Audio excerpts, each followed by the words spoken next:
This is a brief insert for Jeff Claw.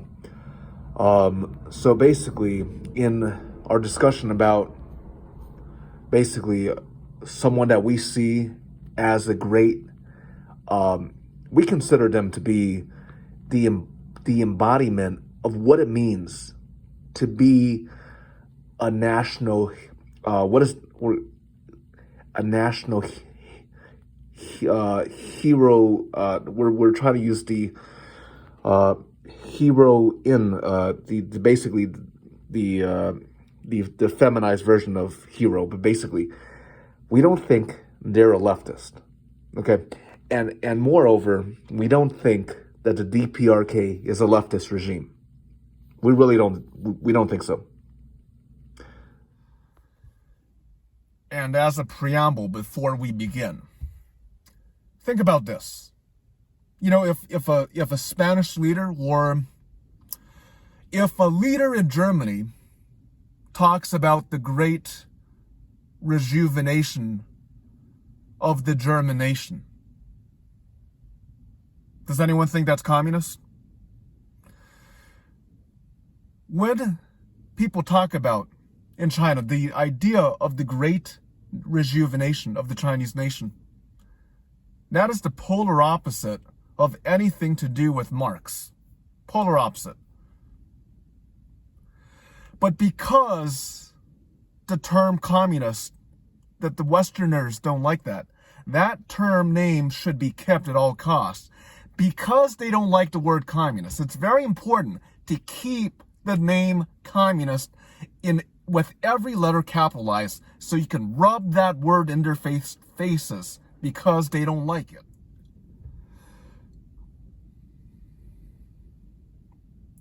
Nationalism matters.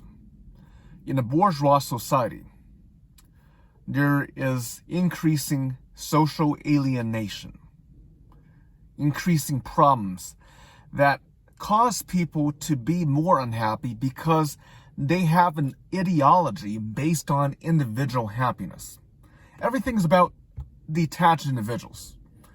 There's a concept about pursuing one's individualized dream. But we say it is not the freedom of the individual that matters. It is the freedom of the nation.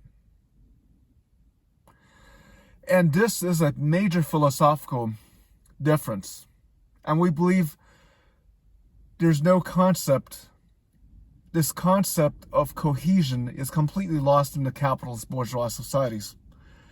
For example, again, we're not offering medical advice. But consider in the capitalist society how absurd this would be. Someone's feeling down. They see a doctor, right? Do you think they're going to say, what do you think about our country? What do you think about our leaders? Do you recall the struggles of the revolutionary heroes, the national heroes? They're not going to give anyone advice. Do you understand we need to reteach patriotic education? If someone is feeling down,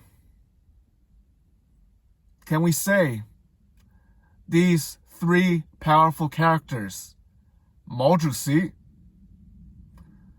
not in a religious sense, not in a religious invocation of any divine spirit, not even a person's spirit, but the real reality of the historical struggle that when you understand that the individual is like the leaf, but the nation is the tree, the trunk, that the individual can always be sacrificed for the greater good of the nation.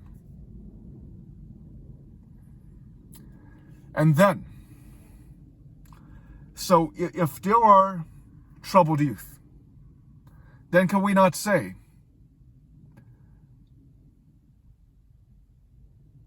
you dwell upon the bourgeois mindset of false consciousness? When you understand the revolutionary trials of Comrade Mao, all your little problems become small. And this is very different. A concept of national struggle is very different than a religious invocation. This is not magical thinking. Nor is it a divine religious invocation. There's no magical spirit of Mao coming down and, affecting your life. It is to meditate upon real revolutionary struggles where people gave their lives and they fought to the teeth, to the end, without any thought about losing life or limb. And that is why the revolutionary value supersedes the Western concept of my happiness. People are always planning their happiness. Maybe they're not happy with their wife. Maybe they're not happy with their kids. Maybe they're not happy with their husband, whatever. And maybe they're not happy with their job. Maybe they're not happy with their boss. Everything is a planning, scheming. How can I find happiness? When it is not about you, but about your nation.